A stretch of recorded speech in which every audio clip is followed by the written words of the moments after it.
Alô, irmãos, irmãs, Pai seja com todos nós, nesse dia 19 de agosto de 2020, né? Amém para todos nós, né? Os nossos familiares, que estejamos todos em paz e livres aí dessa coronavírus, né? Graças a Deus. Pelo menos até agora, né, o Senhor tem nos livrado. E vamos continuar aí com a nossa pequena meditação. Nós estamos aqui no livro de Juízes, no capítulo 18, né? Vimos ontem no capítulo 17 que apareceu um tal de Mica, né?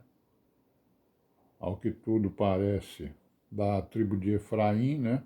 Da tribo de José, e que, né?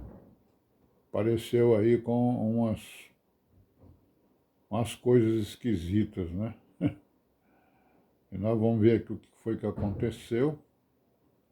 Já sabemos também, né, que depois do juiz chamado Sansão, né?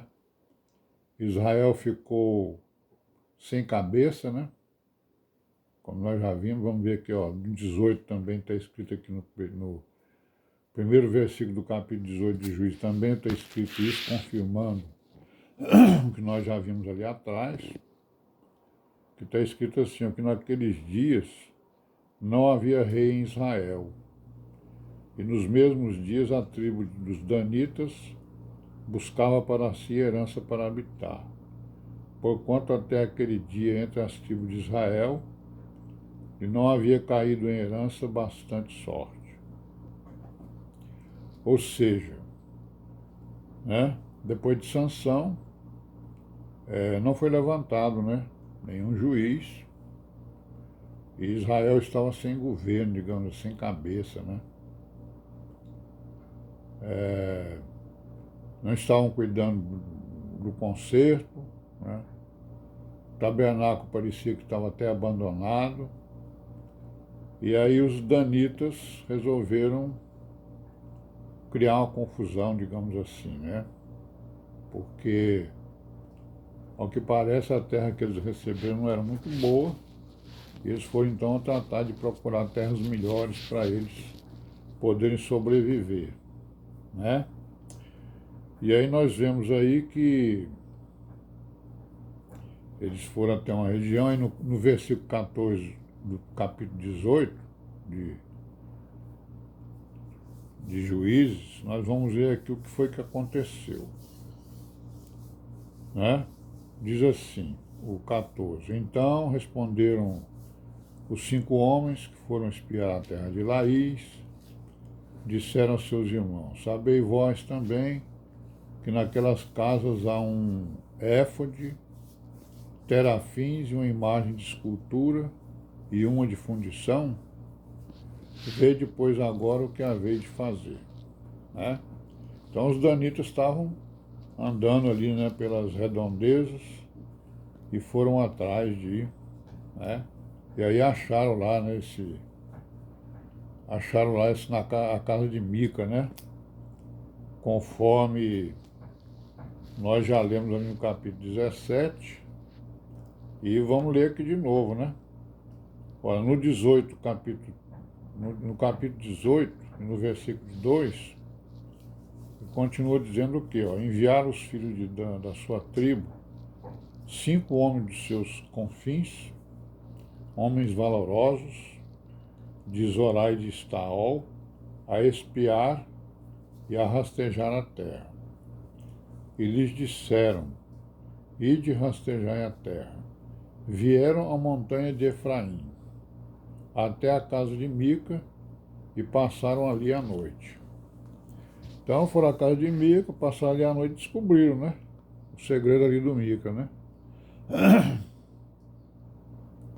Aí no versículo 3, quando eles estavam junto da casa de Mica, conheceram a voz do mancebo do levita. Olha aí. E chegaram-se para lá e lhe disseram, que te trouxe aqui, que fazes aqui, e que é o que tens aqui? Aí ele disse, assim me tem feito Mica. pois me tem assalariado e eu lhe sirvo de sacerdote. Olha aí o que estão fazendo, né? Transgredindo, né, o concerto. Aí no versículo 5, então lhe disseram, ora, pergunta a Deus para que possamos saber se prosperará o caminho que levamos. E disse-lhe o sacerdote, ide em paz, o caminho que levardes está perante o Senhor. Então foram-se aqueles 5 homens, vieram a Laís, e viram que o povo que havia no meio dela estava seguro, conforme o costume dos sidônios, quieto e confiado, né? Nem havia possessor algum do reino, que por coisa alguma envergonhasse alguém aquela terra. Também estavam longe dos sidônios e não tinham o que fazer com ninguém. Então voltaram seus irmãos, Zorá e Estaol. Seus irmãos lhe disseram, que dizeis vós? E eles disseram, levantai-vos e subamos a eles, porque examinamos a terra e eis que é muitíssimo boa. Pois estareis tranquilos, não sejais preguiçosos em irdes para entrar e possuir essa terra. Né? E assim foi, né? Foram lá para construir, para conquistar a terra, né? Aí vamos pular aí para o versículo 15, né? Capítulo 18, versículo 15. Aí foram para lá, vieram à casa de Mancebo, o levita, em casa de Mica, e o saudaram, né? 600 homens, que eram dos filhos de Dan, armados de suas armas de guerra, ficaram à entrada da porta.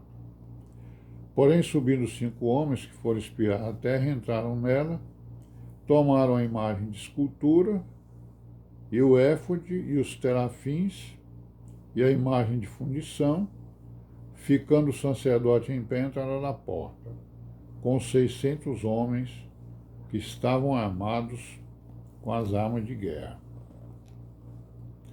Entrando eles, pois, em casa de Mica, e tomando a imagem de escultura e o éfode e os terafins, e a imagem de fundição, disse-lhe o sacerdote, que estás fazendo? Né? E eles disseram, cala-te, põe a mão à boca e vem conosco, e sê-nos por pai e sacerdote. É-te melhor que seja sacerdote da casa de um só, do que ser sacerdote de uma tribo e de uma geração em Israel. Olha aí o que esses homens estão fazendo, né, irmãos? Então, eles estão propondo, né, para aquele levita, né, que ele seja sacerdote da tribo de Dan e prometendo que ele seja até de Israel, né? Então, eles estão aí fazendo o quê? Transgredindo completamente os mandamentos, né, o concerto, né? Aí no versículo 20, então alegrou-se o coração do sacerdote, né? Tomou o éfode, os terafins em imagem de escultura e entrou no meio do povo. Né? Se o sacerdote ia ser de uma pessoa só, vai passar agora a ser de uma tribo, né? Uma grande multidão, né? Ele ficou alegre, né? Oh, aqui que eu vou me arrumar, né, não? 21, assim viraram e partiram. E os meninos e o gado e a bagagem puseram diante de si. Estando já longe da casa de Mica, os homens que estavam na casa, junto à casa de Mica, se reuniram e alcançaram os filhos de Dan. Bom, então o pessoal foi atrás dele, né, para saber que história era aquela. E clamaram após os filhos de Dan, os quais viraram os seus rostos e disseram a mim, que tens, que assim convocaste esse povo? Então ele disse, os meus deuses que eu fiz, me tomaste juntamente com o sacerdote e vos fostes. Que mais me fica agora? Como, pois, me dizeis que é o que tens? Então, meus irmãos, estamos vendo aí, né? Os danitas foram lá, roubaram lá, né, as bugigangas do Mica e levaram para lá. O Mica quis trazer de volta, mas não teve força e desistiu, não é isso? Então nós vimos aqui essa apostasia da tribo de Dan, né? Aí no 25, está escrito o quê? Porém os filhos de Dan disseram: não nos faça ouvir a tua voz, para que porventura homens de ânimo amargoso não se lancem sobre vós, e tu percas a tua vida e a vida dos da tua casa. Então os filhos de Dan fizeram o quê? Ameaçaram ele, né? Ameaçaram Mica. Assim seguiram o seu caminho os filhos de Dan. E Mica, vendo que eram mais fortes do que ele, voltou e tornou a sua casa. Eles, pois, tomaram o que Mica tinha feito e o sacerdote que tivera, vieram a Laís, a um povo quieto e confiado, e os feriram ao fio da espada e queimaram a cidade a fogo. E ninguém houve que os livrasse, porquanto estavam longe de Sidom, e não tinham o que fazer com ninguém. E a cidade estava no vale, que está junto a Bet-Reob. Depois reedificaram a cidade e habitaram nela, né? E chamaram o nome da cidade de Dan, conforme o nome de Dan, seu pai, que nascera a Israel, sendo, porém, dantes o nome dessa cidade Laís. E os filhos de Dan levantaram para si aquela imagem de escultura, e Jonatas, filho de Gesso, filho de Manassés, eles e seus filhos foram sacerdotes, né, da tribo dos Danitas, até o dia do cativeiro da terra. Assim, pois, a imagem de escultura que fizera Mica, estabeleceram para si todos os dias que a casa de Deus esteve em Siló, né? Olha aí, então né, essa debandagem de Dan durou até os dias, né, da construção do templo, né? Não é isso? Pois é, irmão, vamos parar por aqui, né? Amanhã nós continuamos e vamos analisar aí essa atitude, né, da tribo de Dan. Amém? Paz seja com todos e até amanhã, se Deus quiser.